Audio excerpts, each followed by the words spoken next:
नमस्कार, मैं रचना शर्मा। चढ़ती कला टाइम टीवी देख रहे सभी दर्शकों का स्वागत करती हूं। आप देख रहे हैं हरियाणा न्यूज। समाचारों की शुरुआत से पहले एक नजर आज की मुख्य सुर्खियों पर।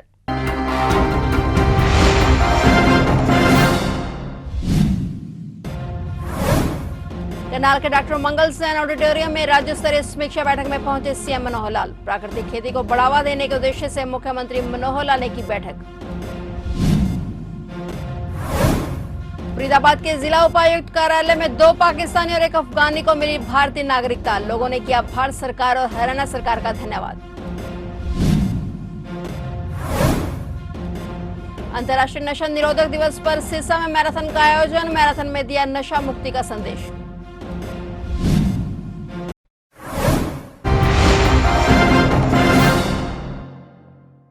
और अब समाचार विस्तार से। मुख्यमंत्री मनोहर लाल ने करनाल के डॉक्टर मंगल सेन ऑडिटोरियम में आयोजित प्राकृतिक खेती को बढ़ावा देने के उद्देश्य से आत्मा योजना से संबंधित प्रशिक्षित कर्मचारियों के साथ राज्य स्तरीय समीक्षा बैठक में शिरकत की। इस अवसर पर कृषि एवं किसान कल्याण विभाग हरियाणा मंत्री जेपी दलाल भी मौजूद रहे। इस अवसर पर इंद्री से विधायक राम कुमार कश्यप, गोरंडा विधायक हरविंद्र कल्याण, मुख्यमंत्री के मीडिया कोऑर्डिनेटर जगमोहन आनंद, मुख्यमंत्री के प्रतिनिधि संजय बटला, भाजपा जिलाध्यक्ष योगेंद्र राणा सहित भाजपा के अन्य कार्यकर्ता, नेता व जिला प्रशासन के अधिकारी मौजूद रहे। मैं काम करो, सब जगह फैलने की जरूरत नहीं है। देखिए, मैं तो अंत में यही कहूंगा कि बीमारी जो आती है तो हम औषधि करते हैं ना। और अगर आप एक धारणा बना लें कि खाद्यान्न ही औषधि है, यानी हमारा जो खान पान का प्रोडक्ट है वही हमारी औषधि है। हम प्राचीन काल में चले जाए, आज से कुछ साल पहले हमने शायद आंखों से देखा होगा, हमारी माता जी, दादी जी, नानी जी खाने में कितना ध्यान कराती थी कि बेटा ये खाना, ये नहीं खाना, रात को ये खाना, दोपहर को ये खाना, इसके बाद ये नहीं खाना, ये पहले खाना, ये बाद में खाना है। आपको ध्यान, छोटी मोटी तकलीफ हो जाती थी। हाँ, रात को तो दही और तो बिल्कुल नहीं कि भी रात को दही खाओगे फिर रात को दूध पीना होगा, तो दूध और दही का तो मेल नहीं है। कौन सी दाल, उसके साथ पेट में क्या होगा, नहीं तो पेट में दर्द हो जाएगा। हमको तो याद है, अब आपका हो सकता है वो युग, आप थोड़ा बाद के युग के हैं, हम थोड़ा पहले के युग के हैं। तो ये घर में महिलाएं पूरा ध्यान रखती थी। वो आधी यानी वैद्य होती थी। वो घर के अंदर छोटी छोटी चीजें मंगा के रखती थी। मुलट्ठी मंगा के रखनी है, अजवाइन मंगा के रखनी है, फिर ये आपकी जो एक हींग होती है वो मंगा के रखनी है, एक वो काली सी लंबी सी काली, क्या बोलते हैं उसको,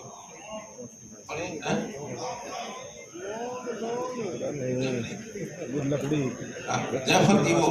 तो ऐसी चीजें, हल्दी जो है ना, हल्दी ये आधी बीमारियों का हल हल्दी है। चोट लग जाए दूध में डाल के पी लो, कहीं जख्म है घोल के और उसके ऊपर लगा लो। यानी हल्दी के अपने आप में एंटीबायोटिक्स बहुत ज्यादा उपयोग होते हैं। तो ये खाने पीने की चीजें हमारी ठीक हो जाएं, और ये अंडरलाइन कर लो, खाद्यान्न ही औषधि है। अच्छा खाओगे बीमारी नहीं होगी, छोटी मोटी बीमारी होगी, उसके खाद्यान्न अलग अलग प्रकार के, उससे ठीक हो जाओगे। तो इस प्रकार आत्मा जो आपको नाम दिया गया है, बहुत सुंदर नाम है। इतना सुंदर नाम है कि हम ये मान के चलें कि हमारे सारे जीवन में जो सारे सिस्टम चल रहे हैं उसमें खान पान अगर आप ठीक कर दें तो ये आत्मा की आवाज है। क्या आत्मा की आवाज है? इसलिए आप आत्मा के हमारे बंधु इस बात को थोड़ा सा आग्रह पूर्वक। फरीदाबाद के जिला उपायुक्त कार्यालय में 2 पाकिस्तानी और 1 अफगानी को भारतीय नागरिकता दी गई। जिला उपायुक्त के मुताबिक अब तक 25 विदेशी मूल के लोगों को फरीदाबाद में नागरिकता दी जा चुकी है, और बाकी कई लोग जिन्होंने भारतीय नागरिकता के लिए अप्लाई किया है उनको भी सभी कार्रवाई पूरी होने के बाद भारत की नागरिकता मिल जाएगी। नागरिकता मिलने के बाद सभी ने खुशी जाहिर की और भारत सरकार और हरियाणा सरकार का धन्यवाद किया। ये बहुत ही हर्ष की बात है और सरकार का बहुत अच्छा पहल है। आज 3 हमने जो नागरिक थे अफगान से रिटर्न्स आए हुए थे, जो यहाँ पे कुछ समय से रह रहे थे, तो 3 को दिए, एक व्यासलाल जी को, काजल को और मुनीश को।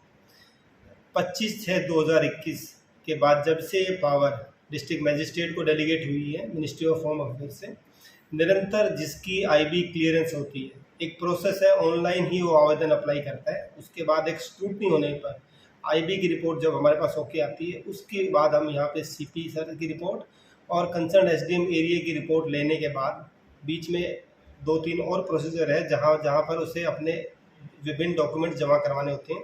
जब वो डॉक्यूमेंट सारे सबमिट हो जाते हैं, उसका ओरिजिनल जो पासपोर्ट है जिस भी कंट्री से वो आया है यहाँ पे भारत में, वो जमा हो जाता है। उसके लास्ट स्टेज में हम उसको सिटीजनशिप ग्रांट करते हैं। लगभग कुछ डिस्ट्रिक्ट के डिस्ट्रिक्ट मजिस्ट्रेट को मिनिस्ट्री ऑफ होम अफेयर्स ने पावर डेडिकेट किए। हरियाणा में फरीदाबाद ऐसा जिला है, तो अच्छी पहल। और हमारी कोशिश ये रहती है कि जैसे ही वहाँ से उनकी क्लियरेंस रिपोर्ट आए, हमारे लेवल पे कोई डिले ना हो। 25 एप्लीकेशन दे चुके हैं, कुछ एप्लीकेशंस प्रोसेस में हैं, उनका भी जैसे जैसे रिपोर्ट्स ओके आती रहेगी हम उनको देते रहेंगे। आज हमें सिटीजनशिप मिली है, इंडिया की नागरिकता। इंडिया की नागरिकता मिल गई है हाँ जी। आज, और डीजी साहब ने पत्र दे दिया आपको। हाँ जी, कितनी खुशी महसूस हो रही है? बहुत ज़्यादा खुश हम लोग। तो हरियाणा सरकार या भारत सरकार के लिए आप क्या कुछ कहना चाहेंगे? हम उनको थैंक यू कहना चाहते हैं कि उन्होंने हमें सिटीजनशिप दी। अब और यहाँ पे हम लोगों ने पढ़ाई वढ़ाई सब कुछ करी है, जिसकी वजह से आगे हमारा फ्यूचर ब्राइट होगा। कितने सालों से आप रह रहे हैं यहाँ पे? यहाँ पे हमें अंदाज़ा 14 साल हो गए। जहाँ पे आप पहले थे उस देश की परिस्थिति में और भारत की जो परिस्थिति है, कैसा महसूस करते हैं? बहुत ज़्यादा फ़र्क है वहाँ के लोगों में और यहाँ के लोगों में। वहाँ पे पढ़ाई वढ़ाई में पढ़ाई नहीं थी, यहाँ पे एजुकेशन वगैरह है। वहाँ पे कोई इनकम सोर्स इतना नहीं था हमारा, यहाँ पे इनकम सोर्स भी अच्छा है। और वहाँ का लाइफस्टाइल यहाँ के लाइफस्टाइल में बहुत फ़र्क है। मशहूर पंजाबी सिंगर और रैपर सिद्धू मूसेवाला की मौत के बाद उनका एक गाना आया था जिसका टाइटल SYL था। यूट्यूब ने बड़ा एक्शन लेते हुए अब इस गाने को अपने प्लेटफॉर्म से हटा दिया है। भारत में यूट्यूब पर सिद्धू मूसेवाला का SYL गीत बैन हो गया है। बता दें कि सिद्धू मूसेवाला की हत्या के 26 दिन बाद ट्रिब्यूट के तौर पर SYL गीत रिलीज किया गया था। अग्निपथ योजना का विरोध दिन प्रतिदिन तेज होता जा रहा है। इस योजना के विरोध में युवा वर्ग पॉलिटिकल पार्टियों के साथ साथ अब किसान भी इनके खिलाफ सड़कों पर उतर चुके हैं। इसी के चलते उन्होंने अंबाला के उपायुक्त कार्यालय में प्रदर्शन करते हुए राष्ट्रपति के नाम ज्ञापन सौंपा। अपने डीसी साहब को आज ज्ञापन देने आए हैं जो राष्ट्रपति के नाम दिया जाएगा। जो सरकार अग्निवीर योजना लेके आई है, भर्ती होने के 4 साल के बाद उनको सेवानिवृत्त किया जाएगा। यह घिनौना मजाक किया है सरकार ने। सरकार की यहाँ थी, मेरा ख्याल अभी दूसरे देशों से मिली भुगत होगी।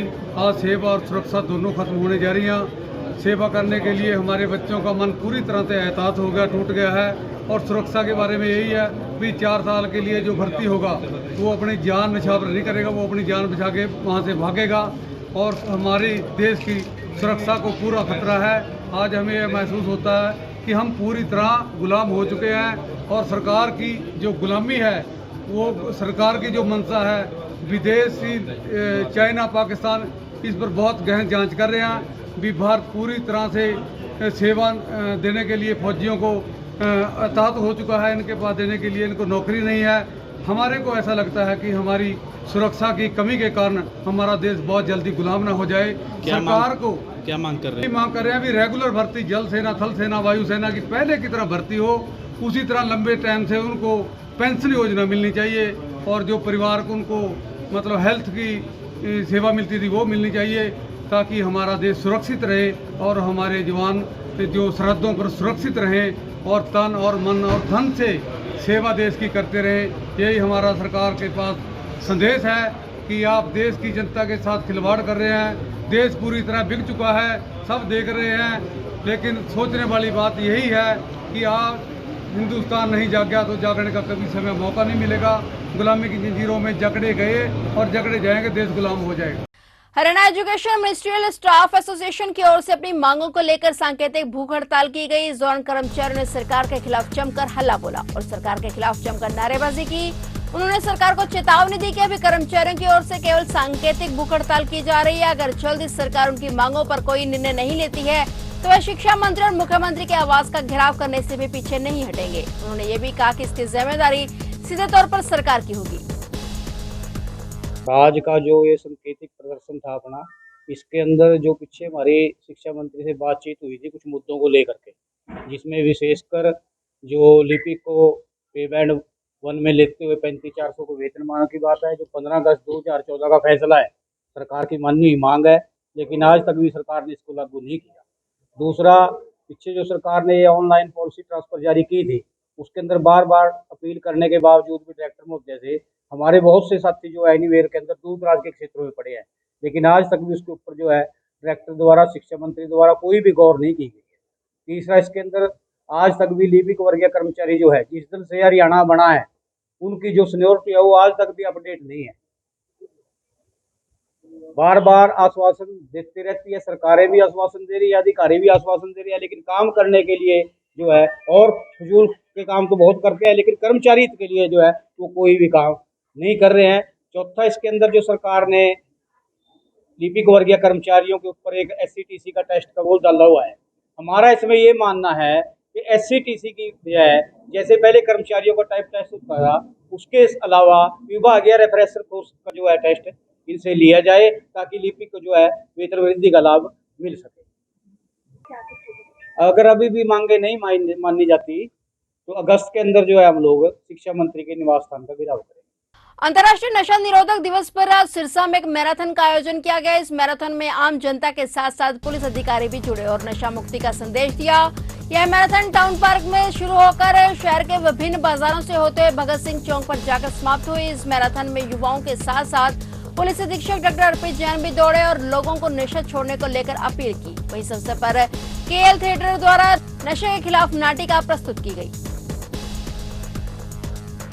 आज अंतर्राष्ट्रीय नशा निरोधक दिवस है और पूरे विश्व भर में ये मनाया जा रहा है, और इसमें यही एक संदेश समाज को देना होता है। पूरे विश्व भर में जो वो चल रहा है कि जो भी नशा है उसको हमको प्रिवेंट करना है, यानी कि कैसे नशा समाज में अगर फैल रहा है तो उसको रोकना है। और अगर भारत के परिप्रेक्ष्य में देखें तो सबसे महत्वपूर्ण इसमें भूमिका परिवार की होती है, क्योंकि जो बच्चे की पहली पाठशाला है वो उसके माता पिता जो सिखाते हैं वो होता है। तो आज हमने भी यही बोला है यहाँ लोगों से और प्रयास किया है कि सबसे पहले संस्कार माता पिता देते हैं अपने बच्चों को, और उनको हमेशा ध्यान रखना चाहिए कि उनका बच्चा किस संगत में जा रहा है। उनको निरंतर बातें करते रहना चाहिए अपने बच्चों से कि कहीं वो बिगड़ तो नहीं रहा है, क्योंकि अगर कोई बच्चा बिगड़ रहा है, चाहे वो नशे में जा रहा है या उसमें आपराधिक प्रवृत्ति का विकास हो रहा है या अपराध कर रहा है, तो निश्चित रूप से सबसे बड़ी जिम्मेदारी परिवार की होती है। तो ये बहुत महत्वपूर्ण है कि परिवार जो है अपना दायित्व समझे, विशेषकर माता पिता। इसके बाद जो महत्वपूर्ण भूमिका होती है वो उनके जो मित्रगण हैं, परिवार के जो क्लोज के लोग हैं या जो रिश्तेदार हैं, उनका बहुत महत्वपूर्ण भूमिका होती है। उनको भी ये देखना चाहिए कि हमारा बच्चा कहीं गलत संगत में तो नहीं जा रहा है, कहीं बिगड़ तो नहीं रहा है। साथ ही समाज, हमारे मोहल्ले के अगर कोई बच्चे हैं या हमारे गांव के कोई बच्चे हैं, तो हम सबकी जिम्मेदारी कि उनको हम गलत जगह जाने से रोकें, उनको टोकें, उनके माता पिता को बताएं कि गलत संगति में जा रहा है। तो समाज को भी बहुत महत्वपूर्ण रोल निभाना है। और फिर आती है जो भी सामाजिक संगठन हैं या जो विभिन्न संस्थाएं, वो अपना रोल निभाएं। तो सभी अगर अपना रोल निभाने लगे, इसमें सभी अपना दायित्व समझे, तो निश्चित रूप से हम नए बच्चों को नशे में जाने से रोक सकते हैं। निजी कंपनी में अधिकारियों द्वारा प्रताड़ित किए जाने से ऑपरेटर पद पर कार्यरत यमुनानगर के आजाद नगर के एक व्यक्ति ने जहरीला पदार्थ खाकर अपनी जीवन लीला समाप्त कर ली है, जिसकी इलाज के दौरान मृत्यु हो गई।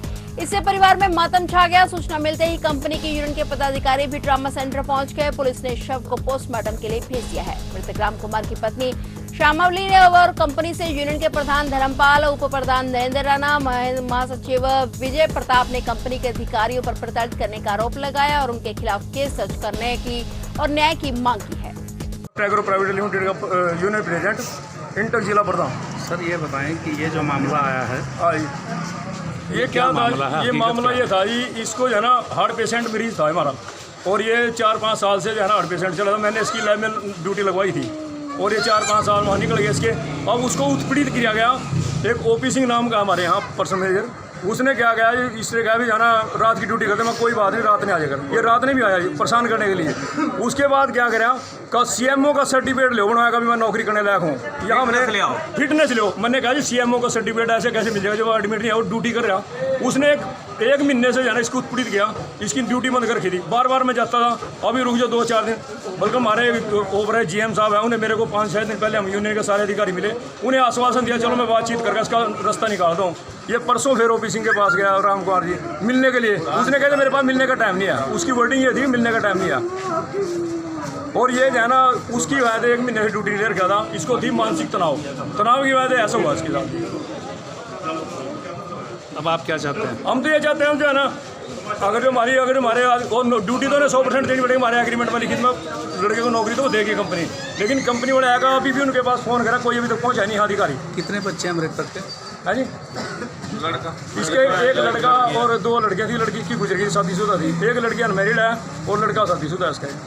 आप यूनियन के प्रेसिडेंट हैं? यूनियन प्रेसिडेंट जी धर्मपाल। कर्मचारियों की कमी से इन दिनों अंबाला नागरिक अस्पताल जूझ रहा है। अल्ट्रासाउंड के कमरे पर पिछले लगभग 1 हफ्ते से ताला लटका हुआ है। आम जनता को अल्ट्रासाउंड के लिए धक्के खाने पड़ रहे हैं, पर गर्भवती महिलाओं के लिए पुख्ता इंतजाम किए गए हैं, ऐसा कहना है सिविल सर्जन अंबाला का। फिलहाल सरकार के द्वारा भर्तियां कर ली गई हैं, पर अभी उनको अपॉइंटमेंट लेटर नहीं दिए गए हैं।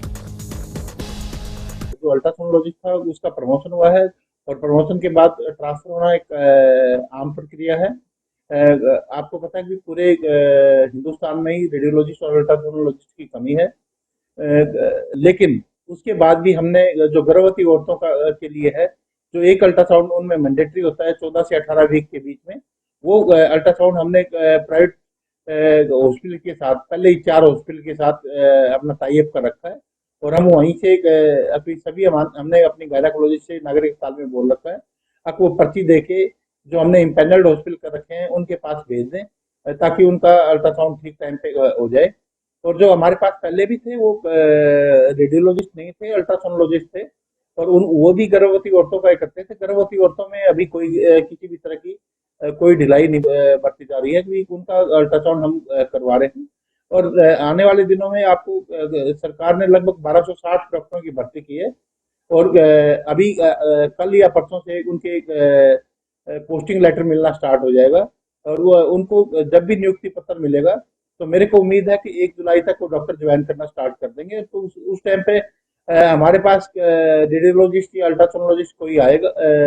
अब जो मैंने डिमांड भेजी है, गायनेकोलॉजिस्ट की डिमांड भेजी है और पीडियाट्रिशियन की डिमांड भेजी है, तो वो मेरे को उम्मीद है कि मेरी हेडक्वार्टर से बात हुई है कि हमारे को जल्दी ही मिलेंगे। अंबाला में पिछले लगभग 1 साल से पंडित केदारनाथ शर्मा चैरिटेबल ट्रस्ट की ओर से अंबाला के शहरी व ग्रामीण इलाकों में जनता के लिए निःशुल्क मेडिकल कैंप लगाए जा रहे हैं। इसमें आम जनता को स्वास्थ्य सुविधाएं उपलब्ध करवाई जा रही हैं। आज अंबाला शहर के गीता नगरी में गीतानंद मिडिल स्कूल में अंबाला की प्रथम महिला मेयर शक्ति रानी शर्मा की अगुवाई में निःशुल्क स्वास्थ्य जांच कैंप लगाया गया, जिसमें बड़ी संख्या में वार्ड 5 के वासी अपनी जाँच करवाने पहुंचे। कैंप में आंखों, हड्डियों, स्किन व जनरल डॉक्टरों द्वारा ओपीडी लगाई गई और इस अवसर पर बच्चों ने फर्स्ट इन क्लास के लिए रजिस्ट्रेशन करवाया। देखिए उत्साह तो आप लोग खुद ही देख रहे हैं किस तरह का उत्साह लोगों में है। लोग अब इस कैंप की इंतज़ार करते हैं। 8 हफ्ते जब भी कैंप लगना होता है लोग पहले से प्रश्न करने लग जाते हैं कि आप कहाँ कैंप लगा रहे हैं, कौन से डॉक्टर्स आ रहे हैं। लोगों में बहुत उत्साह इस पर पैदा हुआ है। ये कैंप क्या सभी स्कूलों में लगाया जाएगा? नहीं, अभी स्कूलों की में एज सच नहीं लगाया है कैंप, वार्ड वाइज लगा रहे हैं हम। तो इस वार्ड में ये स्कूल में लगाया गया है क्योंकि ये स्कूल में इन्होंने हमें जगह दी और लगाने की अनुमति दी, तो इसलिए स्कूल में लगाया गया है। तो जिस वार्ड में जहाँ भी जगह मिलती है, कोई ऐसा नहीं है कि कहीं पर्टिकुलर जगह लगानी है, चाहे धर्मशाला हो, गुरुद्वारा हो, मंदिर हो, नहीं कोई जगह होगी तो खुले में भी हम टेंट लगा के लगा देंगे और कैंप हम जरूर लगाएंगे। फिलहाल हरियाणा न्यूज में इतना ही और नए समाचारों के साथ फिर से हाजिर होंगे। तब तक के लिए देखते रहिए चढ़ती कला टाइम टीवी।